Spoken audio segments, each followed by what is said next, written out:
आप प्रॉपर्टी खरीद रहे हैं लेकिन साथ में होम लोन इंश्योरेंस आपको बाय करना चाहिए या नहीं बाय करना चाहिए, ये आज मैं इस वीडियो में आपको बताने वाला हूँ।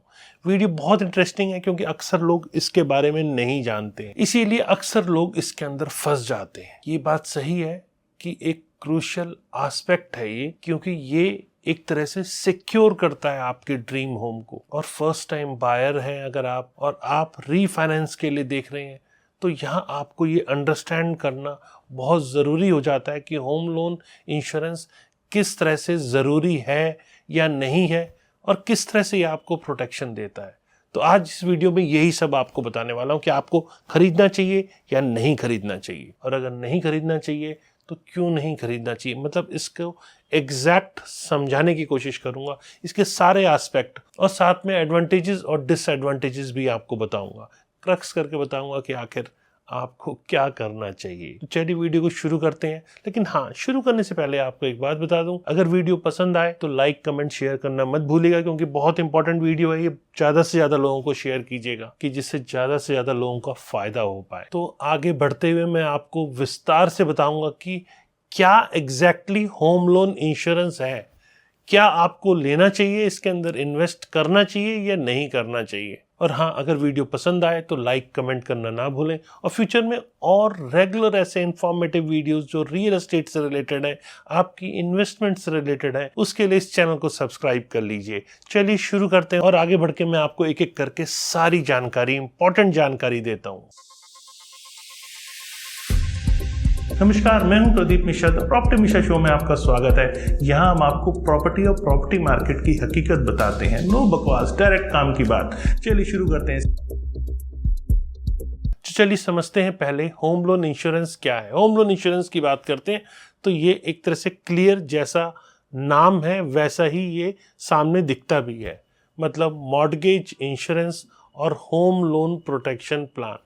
ये इंश्योरेंस एक तरह से फाइनेंशियल स्ट्रेन जो आपकी फैमिली के ऊपर बढ़ता है, भगवान न करे कुछ हो गया तो यहाँ फोरक्लोजर अगर लोन की करने की ज़रूरत है, क्योंकि पेमेंट नहीं है, तो उस समय ये जो इंश्योरेंस है ये कहीं हद तक रिस्क को कवर करता है, और ये इंश्योर करता है कि आपकी इन्वेस्टमेंट जो कि आपके घर की है वो पूरी तरह से प्रोटेक्टेड हो, और जो आपकी फैमिली है वो उसमें प्रॉपर तरीके से रह पाएँ।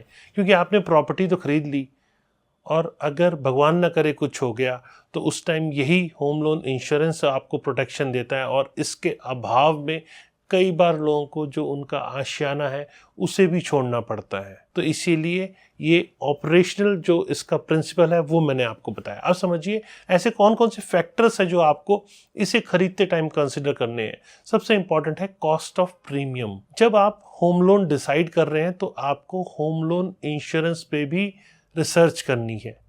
ये इम्पॉर्टेंट है क्योंकि यहाँ प्रीमियम की भी अपनी एक कॉस्ट है।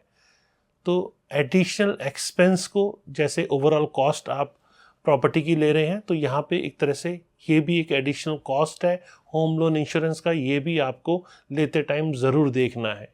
और आपको कंपेयर करने हैं डिफरेंट इंश्योरेंस प्लान्स के साथ में, क्योंकि ये कहीं हद तक आपके बजट को भी इम्पैक्ट करता है। तो बजट कंस्ट्रेंट्स को ध्यान में रखते हुए डिफरेंट इंश्योरेंस प्लान्स जो है इसको आपको कंपेयर करना बहुत ज़रूरी है।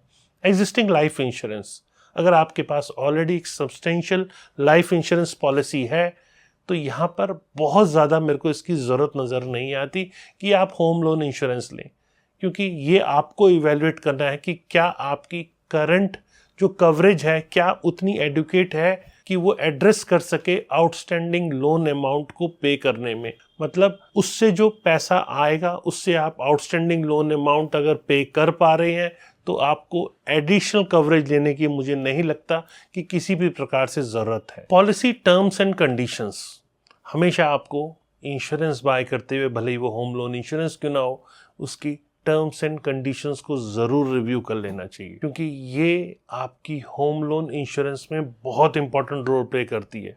बहुत सारे इसके अंदर एक्सक्लूजन्स होते हैं, लिमिटेशंस होती है, जो कि कहीं हद तक आपकी कवरेज को इम्पैक्ट करती है। इसीलिए आपको ये ज़रूर समझ लेना चाहिए। व्हेन टू कंसिडर, ये भी एक इम्पॉर्टेंट एस्पेक्ट है, आज ये भी आपको बताता हूँ मैं। शॉर्ट टर्म टेन्योर की अगर हम बात करें तो शॉर्ट टर्म टेन्योर में जो आउटस्टैंडिंग अमाउंट है वो धीरे धीरे डिक्रीज होता है। जब रिड्यूस हो रहा है तो वहाँ necessity of home loan insurance की कई बार आपको ज़रूरत नहीं पड़ती है। व्हेन टू कंसिडर, ये भी एक इंपॉर्टेंट एस्पेक्ट है जो आज आपको बताने वाला हूँ। शॉर्ट टर्म टेन्योर, अगर आपका लोन ही शॉर्ट टर्म टेन्योर है तो आपका आउटस्टैंडिंग अमाउंट भी बहुत जल्दी धीरे धीरे डिक्रीज हो जाता है। तो यहाँ मेरे को लगता नहीं कि किसी भी टाइप की आपको शॉर्ट टर्म में होम लोन इंश्योरेंस लेने की ज़रूरत है। सफिशिएंट सेविंग, अगर आपको लगता है कि आपकी सेविंग्स अच्छी खासी है, आपके पास सब्सटेंशियल सेविंग इतनी है, बैलेंस जो अमाउंट लोन का है वो आप पूरा कर सकते हैं, तो आपको मुझे नहीं लगता किसी भी टाइप का होम लोन इंश्योरेंस लेने की ज़रूरत है। फिर है हेल्थ कंडीशन, अगर आपको लगता है कि आपकी हेल्थ अच्छी है और किसी भी टाइप की आपको दिक्कत नहीं, आप एकदम फिट है और आप किसी भी टाइप की प्री मेच्योर, अगर भगवान न करे डेथ हो, तो उसके लिए आप प्रिपेयर हैं, बैलेंस इजीली आप उसको पे कर सकते हैं, आपको लगता नहीं है कि हमें कोई दिक्कत फर्दर फ्यूचर में हो सकती है, तो आपको होम लोन इंश्योरेंस नहीं लेना चाहिए। अब बात करते हैं क्या क्या बेनिफिट्स हैं होम लोन इंश्योरेंस लेने के। होम लोन इंश्योरेंस अक्सर एक ऐसी इन्वेस्टमेंट के अगेंस्ट, जैसे कि अनफोर्सीन कोई इवेंट हो जाए जैसे कि death, accident, job loss of the borrower, तो उस केस में ये सेटल करता है लोन के डिस्प्यूट्स जो कि अनफेवरेबल सर्कमस्टांसेस के अगेंस्ट में। होम लोन इंश्योरेंस में आपके पास ये ऑप्शन होता है, कई बार आप सिंगल प्रीमियम पॉलिसी पे कर दिए, वन टाइम पे आपने सारा इंश्योरेंस प्रीमियम पे कर दिया होम लोन इंश्योरेंस के अगेंस्ट में। और कई बार ये भी ऑप्शन होता है, चूंकि कई बार हाई प्रीमियम है तो लेंडर आपको ये ऑप्शन भी देता है कि आप उसे अपना जो प्रीमियम है वो लोन अमाउंट के साथ में मर्ज कर लीजिए। तो इस तरह से जो प्रीमियम है वो आपका ईएमआई के साथ में हर महीने डिडक्ट होता रहता है। Tax benefit, home loan insurance में ये आपको ध्यान रखने वाली बात है कि यहाँ tax benefit under section 80C के तहत आपको मिलता है, और ये इंपॉर्टेंट से नोट कर लीजिए, लिख लीजिए, क्योंकि अगर आप ऐड कर देते हैं प्रीमियम को लोन अमाउंट के ऊपर तो यहाँ जो प्रीमियम आप थ्रू ईएमआई पे कर रहे हैं इस पे आपको टैक्स बेनिफिट नहीं मिलता है। और single policy for joint loan, कई लोगों ने अगर मिलके लिया हुआ है तो ये एक सिंगल पॉलिसी होती है जो कि सबको एक में ही कवर करती है, तो इसके लिए आपको हर मेंबर के लिए अलग से होम लोन इंश्योरेंस लेने की जरूरत नहीं है। Additional coverage, add on riders अगर आप इसमें ऐड कर लेते हैं होम लोन इंश्योरेंस में तो यहाँ आपको थोड़ा सा एडिशनल पेमेंट ज़रूर लगती है, लेकिन आपको एडिशनल कवरेज मिल जाती है एक ही पॉलिसी में। एडिशनल कवरेज जैसे कि against medical condition, critical illness, disability, accidental death और लॉस ऑफ जॉब, ये सब भी आप इसके अंदर एडिशनल प्रीमियम पे करके इसमें ऐड ऑन करवा सकते हैं। Protects family, home loan insurance एक तरह से आपकी फैमिली को प्रोटेक्ट करता है। अगर पॉलिसी होल्डर के अंदर कुछ ऐसी मिस हैपनिंग हो जाती है तो आपकी फैमिली पूरी तरह से सेफ रहती है। ये तो हो गए बेनिफिट्स। अब बात करते हैं डिसएडवांटेजेस क्या क्या है, क्योंकि अगर बेनिफिट्स हैं तो कुछ ना कुछ डिसएडवांटेजेस भी होंगे।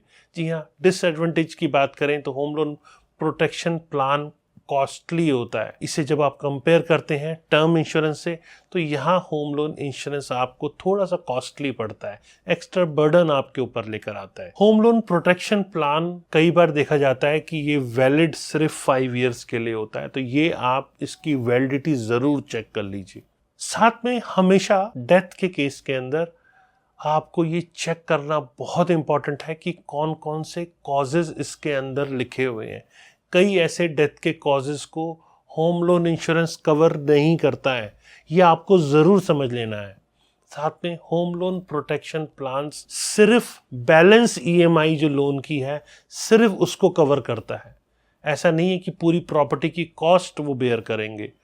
तो जैसे जैसे ईएमआई आप पे करते रहते हैं वैसे वैसे इंश्योरेंस का जो एक्चुअल फ़ायदा आपको मिलना चाहिए मिस हैपनिंग के केस में वो धीरे धीरे कम होता चला जाता है। और साथ में अक्सर देखा जाता है कि होम लोन लोग 7 to 8 ईयर्स में करीब करीब ख़त्म कर देते हैं और 30% तो होम लोन 5 ईयर के अंदर अंदर क्लोज हो जाते हैं।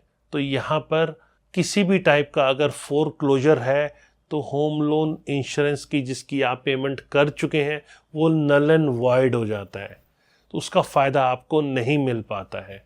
ये इम्पॉर्टेंट चीज़ है जो आपको समझनी है। और इम्पॉर्टेंट एस्पेक्ट एक और है इसके अंदर जो कि डिसएडवांटेजेस में सबसे ऊपर आता है, वो ये है कि अगर आपने प्रॉपर्टी बेच दी, भले ही आपने होम लोन इंश्योरेंस लिया हुआ है, तो वो न्यू लेंडर है उसको ये ट्रांसफ़र नहीं होता है, तो वहाँ आपकी जो पेमेंट है वो ख़त्म हो जाती है, वो वेस्ट हो जाती है। ये इंपॉर्टेंट एस्पेक्ट आपको ज़रूर समझ लेना है।